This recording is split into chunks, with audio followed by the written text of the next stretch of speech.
আমার সন্তান এখন বাপ থেকে এখন বাপ হারা। আমার 3টা সন্তান এখন এতিম হয়ে গেছে এই পথে গিয়া, এই বাহিরের জন্য। না ভাইয়া, আমি মানে রাত্রে আমার একটা ছেলে আছে, ছেলেকে নিয়ে বাহিরে মানে মার্কেটের মধ্যে ফুডে ব্যবসা করতে চেয়েছিলাম। অনেক দিন করছে যাবৎ, মানে তখন কোনো মতে খাইতে পারছি, কিন্তু এখন করতেও পারতেছে না। আমার 3টা সন্তান নিয়ে আমি খুব বিপদে আছি, কিন্তু আমি সবার কাছে এতটুকু সহযোগিতা চাই। আমার সবাই একটু আমার সন্তানের দিক তাকাই, আমার একটু সহযোগিতা করেন, আপনারা সবাই আমার পাশে দাঁড়ান। আপনি আমার কথাটা বুঝতে পারেননি, মানে প্রবাসীর স্ত্রীরা অনেক সময় পরকীয়াতে। আমার প্রতি এমন কেউই, এমন কারোর সাথে আমার কোনো কিছু হয় নাই। আমি সব জায়গায়, অনেক জায়গায় গেছি আমার স্বামীর খোঁজের জন্য, সবাই আমাকে সহযোগিতা করতে চাইছে, কিন্তু ব্যতিক্রম আমি তার কোনো খোঁজ পাইতেছি না। আমার সবাই এতটুক মানে সবাই বোনের চোখে, মানে ছোটো বোনের চোখে, যার ছোট তার ছোটো বোনের চোখে দেখছে, যার বড় বোনের চোখে দেখছে।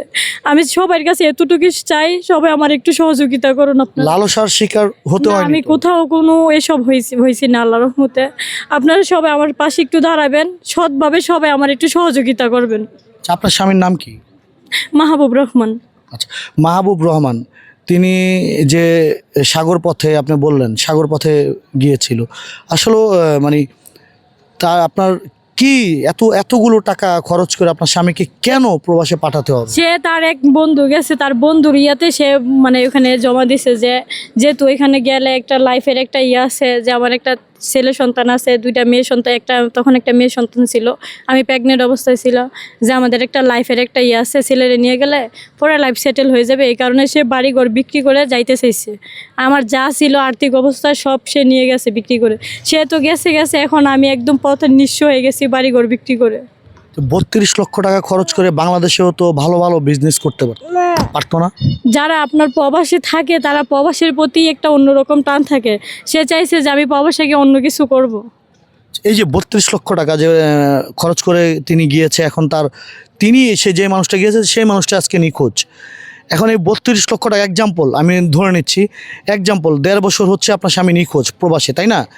এই 32 লক্ষ টাকা তিনি যদি বেঁচে থাকতো, কয় বছর লাগতো এই টাকাগুলো তো মানে উঠাইতে? সেটা তো আমি বলতে পারি না। এখন আমি তো তার ছিল যে আমি বাইরে গেলে, ওইখানে ওই রাষ্ট্রে গেলে মিনিমাম কাজ করলে 1-1.5 লাখ টাকা বেতন পায়, যে কোনো কাজ করলে 1-1.5 লাখ টাকা বেতন পায়। তো তার একটা ভবিষ্যতের চিন্তা ছিল, একটা ছেলে আছে, সে চিন্তা করে গেছে যে ওই বাইরে লাস্টে অনেক টাকা রান করলেও আমার ভবিষ্যতে আমার ছেলে মেয়ে আছে, আমি লাইফ সেটেল করে দিতে পারবো এখানে, এই চিন্তাধারা করে সে গেছে।